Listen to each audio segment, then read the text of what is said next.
This hearing might sound technical, but don't be fooled. This is a behind-the-scenes battle over evidence, strategy, and control. And one wrong move, it can weaken your entire case before trial even begins. All right, this is cause number 1830854. And sir, you're Juan Sanchez? Yes. And so we're here today on a motion to compel. And before we get into a whole lot, I've done a lot of my own research and looking at all of this. And a couple of things. One, I don't believe the subpoena duces tecum was the proper way to try to get the information. Duces tecum is an order to get somebody to bring something to a set hearing. So but we didn't have a set hearing, and they weren't ordered to give it to at a set time for a hearing. So under the rules that have to do with subpoena duces tecum, I don't know that that was the proper way. Pause right there. This is a subtle but critical legal mistake. The defense used a subpoena duces tecum, which only works if there's a scheduled hearing. No hearing? Then legally, that request starts falling apart. Same goal, wrong execution.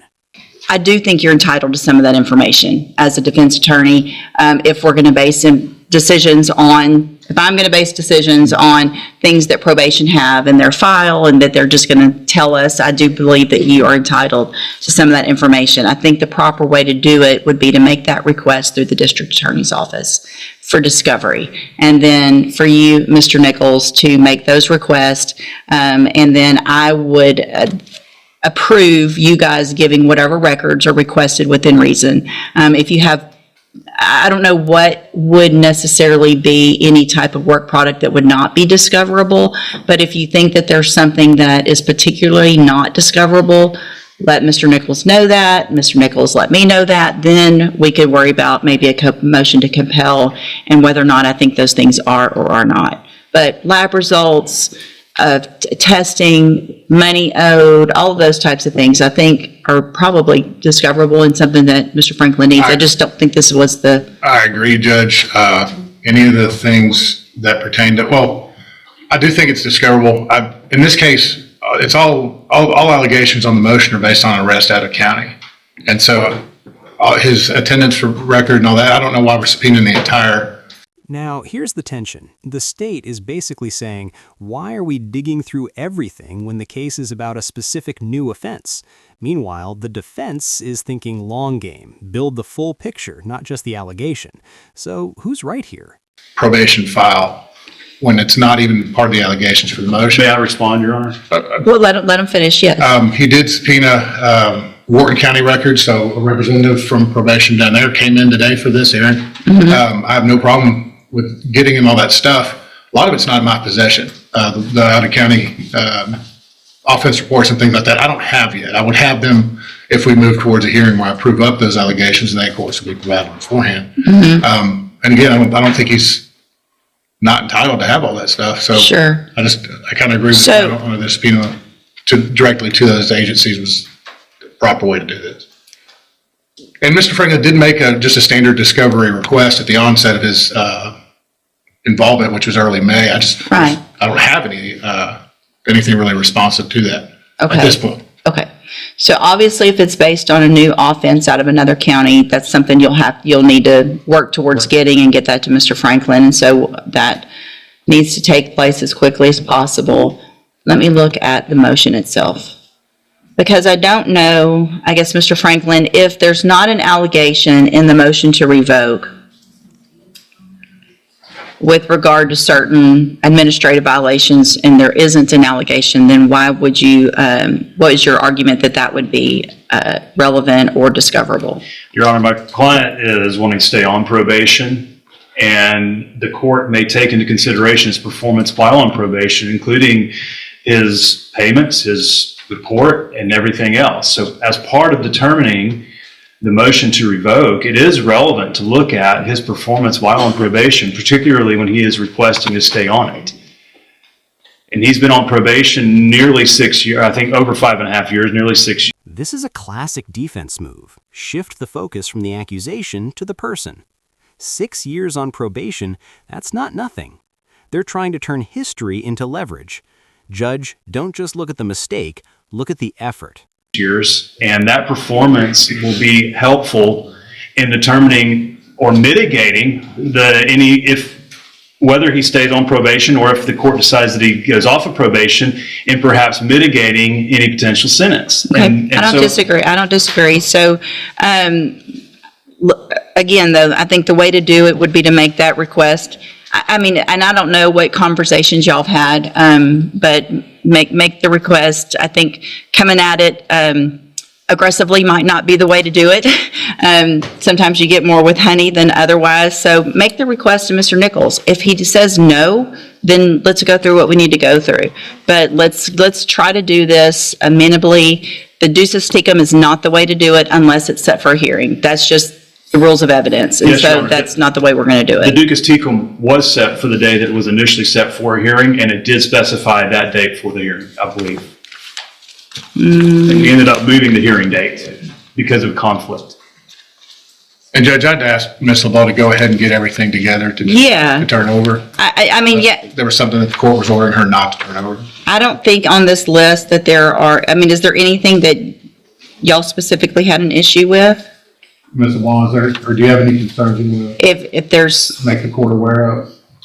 Your Honor, just with the clarification of our departmental chronologicals, which include anything that pertains to the case that happens with chrono telephone calls, auto-generated appointments, reminders, office visits, drug tests, anything that we enter into the system. But those are the chronologicals through the probation office, as well as releasing of the jail logs, his sex offender verification, interlock reports, because those were not listed on the subpoena, as well as the offense report through DPS, which was released to me and my under a supervision officer. So just to clarify, as to those items specifically being released that were not listed, with the exception of the offense report. Your Honor, we don't have to list those. We filed a 3914 discovery request. This was belt and suspenders because we didn't get any of the information relating to probation in our 3914 motion originally. I would also note that the chronologicals. well, and these aren't, the reason you didn't get any of those is because those aren't his, they're theirs. And so they're not, I don't think Mr. Nichols has the ability legally to make probation give them those. I think once we talk it out, though, I think whatever Mr. Nichols, y'all get together, obviously offense report. If y'all have the offense report and you don't even have it, then you need to get, I mean, that's great. Everybody can get the information in an amenable way. So let's do that. Y'all sit down. I want everything that you have that is, I don't know that there's anything I can think of that would be, Unless, I mean, I guess Not- notes may be work product, but I'm not real. that's what I'm thinking about, but it's not really attorney's notes, and so I don't know that that would I be an would object to issue. that, Your Honor, on the grounds that it's not attorney work product. It is merely work product of an employee, and it is discoverable and relevant to the case. And that's what I just said. You seem very frustrated, and I'm not sure why. I don't know, I'm confused by if there's pushback at all on any request for a 3914 discovery when he's constitutionally allowed to access those files. It should just be produced by probation without a fight. And we got a letter anticipatorily repudiating any production of discovery, and we had to file a motion to compel to that effect. Well, that is alarming to me that we would have to even compel anything under 3914. this is not something that a lot of attorneys have done in our cases. And so if there is something, if you'll sit around and watch today how everybody gets along, hold on. Yes, And the last thing you want to do is talk over me. yes, Your Honor. And here's where things get real. The judge isn't just ruling on law anymore. She's checking attitude. In court, tone matters. Push too hard, interrupt, or get combative, and suddenly you're hurting your own client more than helping. So I'm standing here, or sitting here saying that I agree with you, and you're still being argumentative, even towards me. And that's not going to get you anywhere. Hold on. Being argumentative with Mr. Nichols isn't going to help Mr. Sanchez. Being argumentative with these ladies isn't going to get you anywhere. I agree that you're entitled to this information. I just think there's a better, less argumentative, defensive way to do it.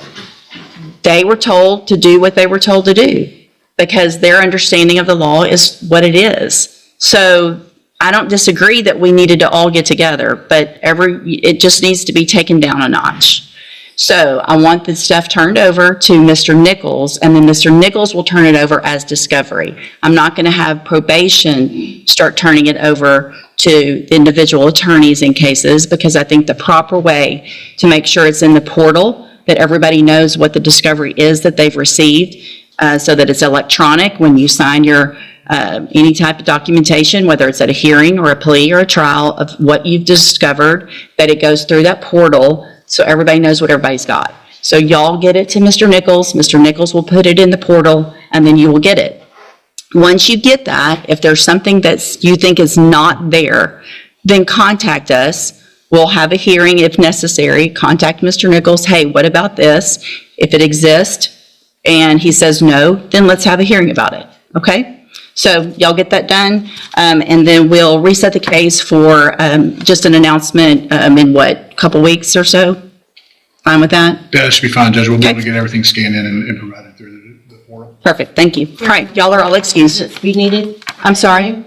No, ma'am, if you'll just get what you need to Mr. Nichols, unless you are personally subpoenaed to be here for a hearing. Now, and on that date, we won't have a hearing on that date. So if we come in and there's pleas of not true, and we're going to have a hearing, we can come in on that date, enter pleas of not true or true to certain allegations, then we would reset it for a court date. And at that point, if you need to be here, let her know. If you need a subpoena, then you can get a subpoena. If you just need us to let you know you need to be here, then we can do it informally. You just let us know, or let Mr. Franklin or Mr. Nichols know what your employer will require for you to be here for an actual hearing. Okay? Yes, Good? Your All Honor. right, thank you, y'all. Thank you.